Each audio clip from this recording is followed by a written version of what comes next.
कहीं तो है सपना और कहीं याद, कहीं तो हंसी रे कहीं फरियाद। पल छिन तेरे मेरे जीवन की यही बुनियाद।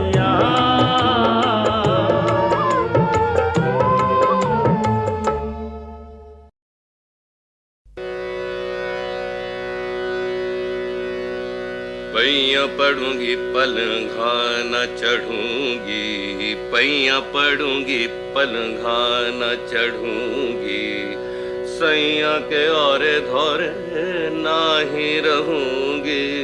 पैया पढ़ू काम काज से अब छुट्टी मिली तुझे फूलवती, जब जय जयवंती गाने का टाइम हो गया। अब तो पूरी छुट्टी मिल गई श्यामलाल जी। तो बैठ फुर्सत से सुन। सैया के और धोरे ना ही रहूंगी, सैया के और धोरे। श्यामलाल जी मेरी तो नौकरी चली गई और आपको गाने की सूझ रही है। तेरी नौकरी कैसे जा सके है? अब तो मेरा राज है, मेरे राज में तुझे कोई निकाल सके भला नौकरी से? देख लिया आपका राज। आज बीबी जी ने बुलाया और हिसाब कर दिया। क्यों भला? कुछ ना बताया। मैं कितना ही रोई गिड़गिड़ाई मगर कुछ ना बोली। तूने ही किसी बात से नाराज किया होगा। आपकी कसम श्यामलाल जी, जो मैंने कुछ भी किया हो। तो गलत फहमी हो गई दिखे। तू घबरा मत, मैं कल सवेरे सब ठीक कर दूंगा। ये तो मेरा हो गया। बस जय, अब और ना खेलनी ताश। अजी कैसे नहीं खेलेंगे, अब तो श्यामलाल जी आए हैं, अब तो जमेगी चौकड़ी। लल्ली और मैं एक तरफ, जय और मंगला दूसरी तरफ। लो जी, गुलाम पीस करूं? अच्छा। अरे गुलाम तो मैं ही। अरे हाँ लल्ली, वो फूलवती आई थी रोती रोती कि बीबी जी ने मुझे निकाल दिया है, अब मेरा गुजारा कैसे चलेगा। अरे मुझे बड़ा तरस आया। मैंने कही तू कल काम पे आ जाइयो, बीबी जी से माफी तो मैं दिलवा दूंगा। आप कौन होते हैं उसे फिर बहाल करने वाले? मैं कौन होता हूँ? मैं उस मरी को जय के कहने पर निकाला है मैंने। माफी मांगनी हो तो इससे मांगे। जेबी का फूलवती से क्या मतलब जो ये खुश या नाराज हो? अरे ये तो क्या मुझे आपको सफाई देने की जरूरत है? अरे लो, मैं तो ये कह रिया था कि बहू को किया होगा खफा फूलवती ने, इसने शिकायत की और जय ने एक्शन ले लिया। क्यों मंगला? आप कौन होते हैं जवाब तलब करने वाले? जवाब तलब कौन कर रिया है प्यारे भाई? मैं तो सिर्फ इतना जानना चाह रिया हूँ कि घर की पुरानी नौकरानी को निकाला क्यों? मैं उसकी सूरत तक नहीं देखना चाहता। गुस्ताखी माफ, नौकरानियों की सूरत नहीं देखी जाती। सूरत तो आप देखते हैं नौकरानियों की। जय बेटे तुझे हो क्या गया है? भाई साहब से इस तरह क्यों बोले हैं? इनसे ही पूछ लो, इन्हें सब पता है। मुझे क्या पता है? वाह भाई, वजह बताओगे नहीं और नाराजगी दिखाते चले जाओगे। लल्ली, वैसे तो तुम लोगों की मर्जी है, लेकिन घर के पुराने नौकर नौकरानियों को इस तरह निकाला नहीं जाता। अरे घर के तमाम भेद उन लोगों को मालूम होते हैं, खासकर जब आप जैसे लोग उन्हें अंदरूनी भेद बताने पर आमादा रहते हैं। अरे किस कमीने ने कह दिया कि इस घर के अंदरूनी भेद मैं बाहर वालों को बताता हूं? मैं उसकी जबान खींचकर बाहर निकालूं। तो खींचे जबान। मैं सुनी सुनाई पर यकीन नहीं करता। कोई हो कुछ ही कहता रहो, कुछ ही समझता रहो। मैं तो इतना जानता हूं कि इस घर का नमक खाया है तो इस घर के बुरे भले का ख्याल भी हर हालत में रखना है।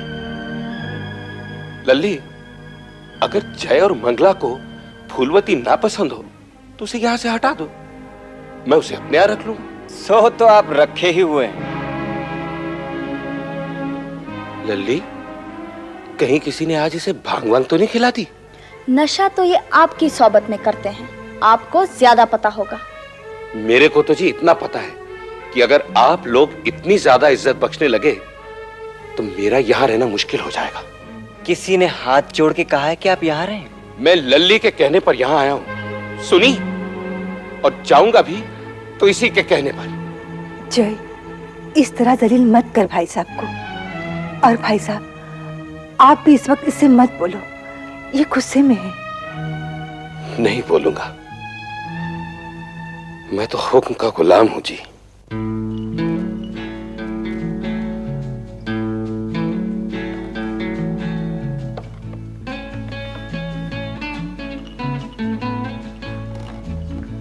तू यहाँ क्लब में क्यों आ गया? घर पे नहीं कर सकता था इंतजार? इस तरह फजूल खर्ची करने की जरूरत क्या है? जो बंदे फजूल खर्ची करते हैं, बंदा परवर उन्हें खर्च के लिए फजूल पैसे दिलाते हैं। नहीं, सोचने की बात है कि जो खर्चेगा नहीं वो कमाएगा क्यों? जाने। Yes sir. हमारे लिए तो वही। बिल्कुल सही। और साहब के वास्ते मिल्क शेक, पानी प्लीज। शुद्ध जल गंगा का। जी वो तो नहीं होगा। तो फिर कैसा होगा? मीठे कुएं का? जी बरसात का? नहीं। Distilled water? जी नहीं। चश्मे का? वो भी नहीं। झरने का? बिल्कुल नहीं। तो नलके का तो होगा। वही ले आओ। और सुनो, मैनेजर साहब से कहो कि शौकीन मेंबरान के वास्ते बेहतर ब्रांडों का पानी रखा करें। यस। तुम मेरे सामने इस तरह के वाहियात जोक मत किया कर। अब क्या जोक किया? तेरा गरीब होते हुए भी ये रईसाना तेवर अपनाना जोक नहीं है तो और क्या है? ये तो बहुत सीरियस बात है। दुनिया में बंदा जो अपना भाव लगाता है, दुनिया उसी का आधा पौना दे देती है। फर्ज कर कि अगर मैं सड़क पर बैठ के रब के नाम पे एक आने मांगू तो दुनिया ने मुझे 2 पैसे दे देना, और अगर यहाँ क्लब में बैठ के 20-25 रुपए खर्च करके रईसी के नाम पे रुपया 1000 उधार मांगो, 750 तो मिल ही जाना है। और सुना बिरादर, खराती मल्क क्या खबर रहा है? खबर यह है कि लाला विश्वान होरी तो मैदान छोड़कर भाग गए। गोइंग? कौन? ओए बल्ले बल्ले, मगर क्यों भला? उनका एक आदमी बता रहा था कि सप्लाई के धंधे से पूरा हाथ खींच लेने हैं और आगे से इंडस्ट्रियां लगाने पर ही सारा ध्यान लगाने हैं। उठा जाम इसी बात पर। नई इंडस्ट्रियां लगाने लग पड़े हैं तो हमने उन्हें वहां भी नहीं छोड़ना।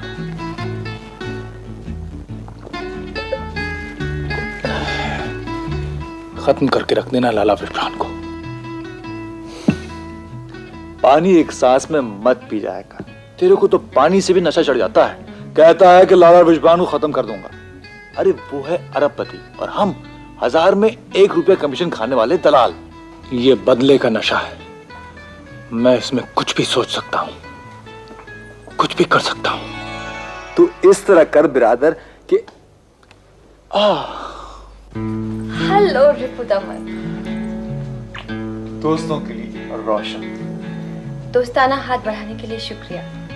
बैग से माय प्लेजर, प्लीज। आप इसे तो जानती हो।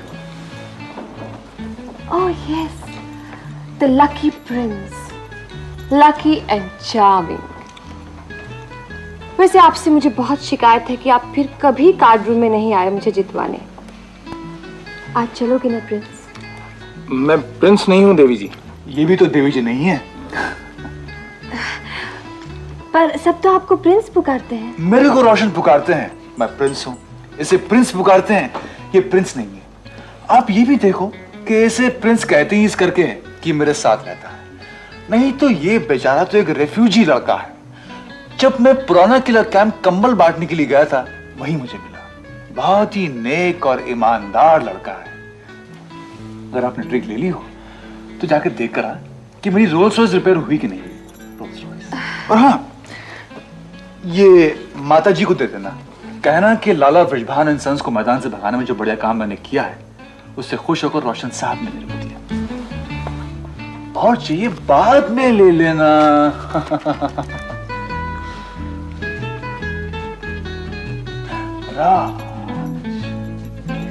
रोशन, यही बुनियाद।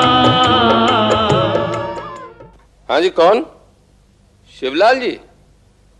अच्छा, आप खुद ही बोल रहे हो। ये डिफेंस सप्लाई के टेंडर भिजवाने को आपने मना की थी? क्यों? जेबी साहब से पूछूं? पूछ लूंगा जी। आप तो ऐसे कह रहे हो जैसे जेबी साहब तक मेरी पहुंच ही ना हो।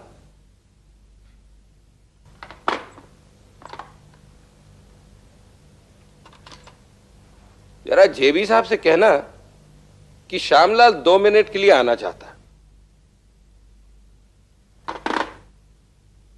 आइए श्यामलाल जी, बैठिए।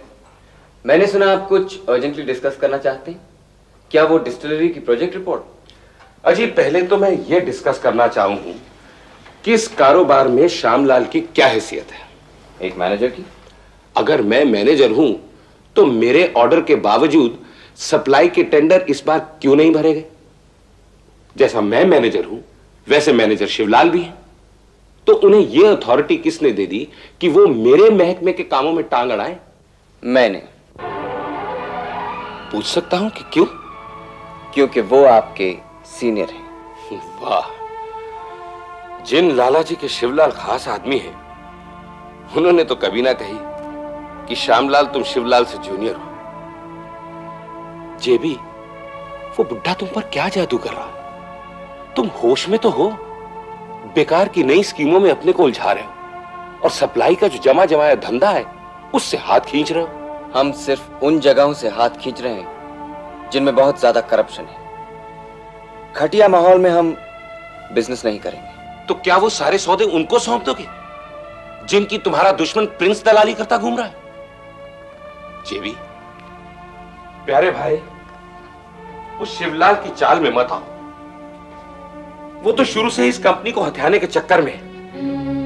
तुम्हारी अम्मा ने मुझे यहां बुलाया ही इसलिए है कि मैं तुम्हारे भले बुरे का ध्यान रख सकूं। मैं बालिग हूं, अपने भले बुरे का ध्यान खुद रख सकता हूं। अब आप मेरा और कंपनी का वक्त जाया मत कीजिए और जाकर प्रोजेक्ट रिपोर्ट स्टडी कीजिए। जेबी, अगर तुम्हें मेरी उम्र का कोई लिहाज ना रहा हो और अगर तुमने मुझे अपने घर का आदमी मानना छोड़ दिया हो तो बातों से क्या, तुम लातों से भी मारोगे तो मैं कुछ ना कहूंगा, क्योंकि तुम मालिक हो और मैं मुलाजिम।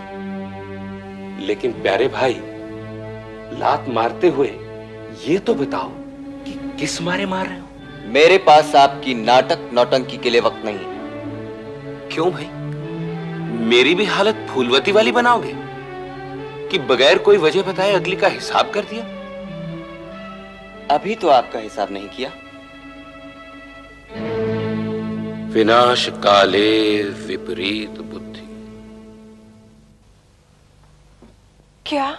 अजी छोड़ो, दुनिया कुछ यो कहती रहो, मैं थोड़े कुछ कह सकूं।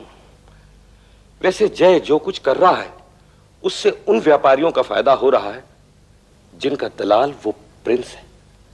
जय जो भी कर रहा है अपने पापा से पूछ कर रहा है और उसके पापा तो खुद राजी हुए हैं। वो तो होंगे ही। लाला जी के लिए तो वीरा वाली के बेटे की किस्मत चमकना खुशी की बात है, और साथ ही साथ अगर सुभद्रा के बेटे का भट्टा बैठ जाए तो सोने में सुहागा। ऐसा न कहो। न कहने से अगर असलियत बदलती हो तो हरगिज ना कहूंगा लल्ली। मैं तो यह भी ना कहूंगा कि आजकल शिवलाल दिन में 2 बार तुम्हारी बहू के दरबार में हाजिरी लगाने आते हैं। वो मंगला को पट्टी पढ़ाते हैं और मंगला जय को। शिवलाल जी यहाँ आते हैं? मुझसे तो किसी ने ना कही। तुम्हें लाला जी की बीमारी से कुछ देखने समझने की फुर्सत मिले तब ना, और जब मिले भी है तो तुम ममता में अंधी हो जाओ। आप कहना क्या चाहो भाई साहब? मैं ये कहना चाहूं लल्ली कि जय और मंगला अभी तक तो मेरी ही बेइज्जती कर रहे हैं, कुछ दिनों में तुम्हारी भी करने लगेंगे। यही बुनियाद अदब, बा मुलाहिजा होशियार, जेबी साहब की सवारी आ रही है। पहले तो जेबी साहब आते ही नहीं थे, अब हमेशा ही सर पर सवार रहने लगे हैं। ऑफिस में कोई काम नहीं है क्या? ऑफिस 10 से 5 तक होता है। आजकल ओवरटाइम बंद? ओवरटाइम तो एक ही जगह हो सकता है, या दफ्तर में या घर में।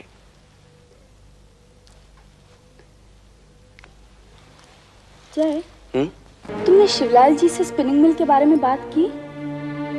पक्की बिजनेसमैन होती जा रही हो। जय। हाँ माँ। बेटे, तूने आज फिर श्यामलाल भाई साहब से झगड़ा किया, बतावे? वो खुद ही बता रहे होंगे, मेरे घर आने से पहले ही शिकायत कर गए। वाह। जय, मैं न जानती कि तू किस वजह से भाई साहब से नाराज है, लेकिन नाराजी का मतलब ये तो ना है कि तू यही भूल जाए कि मैंने उन्हें तेरे नफे नुकसान का ध्यान रखने की खातिर यहाँ बुलाया था। शिवलाल जी तो तेरे को गुमराह ही करेंगे बेटा। शिवलाल जी की तो सारी दुनिया तारीफ करती है अम्मा, बहुत ही ईमानदार और समझदार आदमी हैं। सारी दुनिया से मुझे क्या लेना, मैं भी कुछ अक्ल रखती हूँ गांठ की।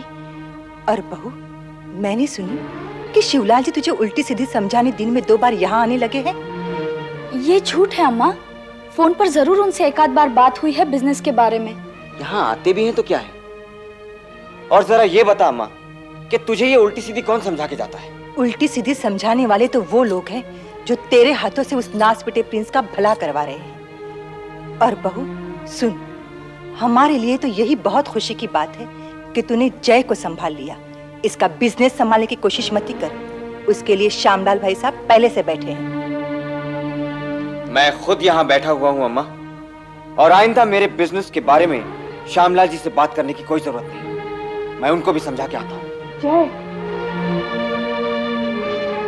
जमुना के तीर आली जमुना के तीर।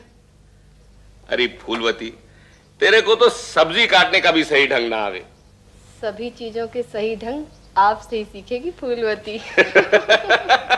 श्यामलाल जी, आज आप दफ्तर से उठ के घर गए अम्मा के पास। अब घर जाने की भी रोक है क्या? झूठी शिकायतें लगाने पर रोक है। आप अगर हमारी कंपनी में काम करना चाहते हैं तो आइंदा दफ्तर के टाइम पर घर जाना और अम्मा से झूठी शिकायतें लगाना बंद करना होगा। तुम्हारी अम्मा ने मुझे रखवाया ही इसलिए है कि मैं उसे बिजनेस के बारे में बताता रहूं। आइंदा बताएंगे तो नौकरी से जाएंगे। नौकरी की धौंस तो दो मती। मैं इस्तीफा जेब में लिए घूमता हूं। उसे जेब से निकालकर मेरी मेज पे रखा दीजिए।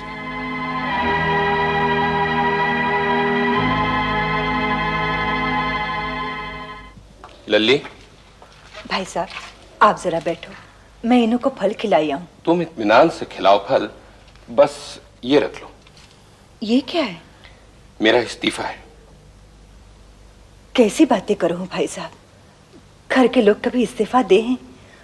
मैंने तो उस दिन भी आपसे कही थी कि थोड़े दिन जय से उलझो मत, उसे किसी ने भड़का रखा है। जिन्होंने भड़का रखा है उन्हों का तो तुम कुछ बिगाड़ ना पा रही हो। मेरी रोजाना बेइज्जती होती है। जे भी मुझे इस्तीफा देने को कह गया। तुम्हारे पास इसलिए लेके आया हूं कि तुम मुझे यहां लेके आई थी। भाई साहब आप तो देख ही रहे हो कि मैं कितनी मुसीबतों में घिरी हुई हूँ। आप भी इस तरह रूस के चले जाओगे तो बड़ी मुसीबत होगी। जैसे झगड़ो मत, उससे समझौता करो। आपको उसको मिलके ही सब देखना संभालना है। ठीक है, लेकिन ये इस्तीफा अपने पास रख लो। तुम्हारे कहने पर थोड़ा और बर्दाश्त कर लेता हूं, लेकिन अगर बर्दाश्त के बाहर हो गई बात तो सीधा चला जाऊंगा। आप जाकर काम करो, मैं जय को समझाऊंगी।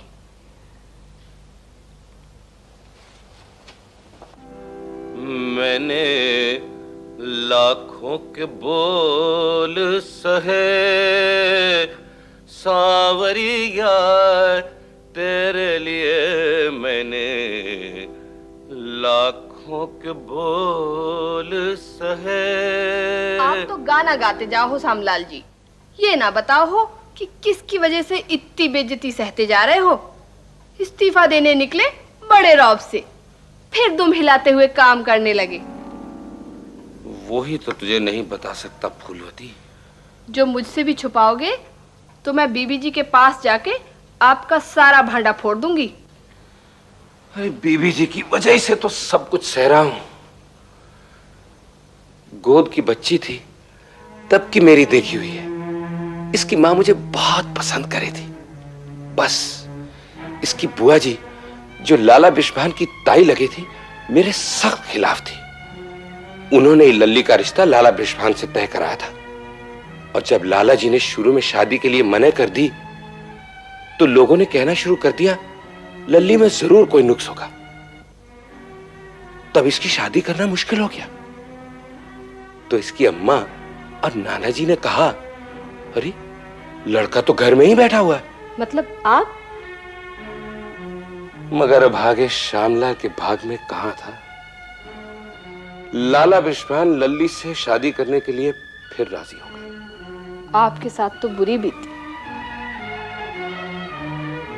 एक लल्ली को छोड़ मैं और किसी के साथ भी अच्छी नहीं बीतने दूंगा। घनी खम्मा कोबरी सा। What was that? मैं आपकी जबान में माफी मांग रहा था। ओह, आप मारवाड़ी में बोल रहे थे। असल में मैं ज्यादातर विदेश में रही हूँ, वर्नाक्युलर मुझे आती नहीं है। और आप मुझसे माफी क्यों मांग रहे हैं? मैं तो आपसे छोटी हूँ। मुझे पता है, उम्र में 5 साल और प्रिवी पर्स के मामले में 50 लाख रुपए।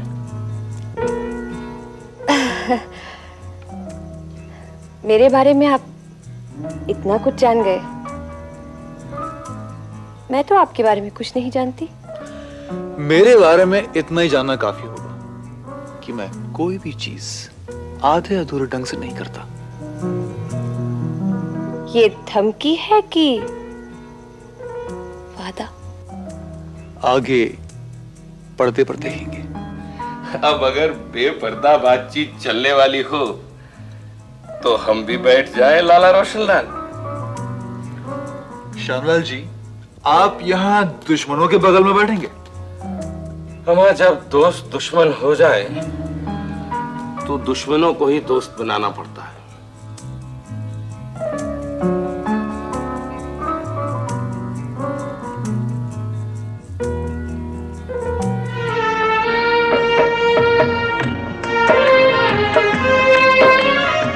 मैंने प्रिंस रिपुदमन को तेरे बारे में बताया तो कहने लगी कोई बात नहीं, मौसी को भी अपने साथ ले आना। खास महल में हम रह लेंगे, छोटा महल उनको दे देंगे। अरे हट ना, तू मेरी सहेली की बेटी ना होती ना तो तेरा जान मार देती मैं। चक्करबाजी।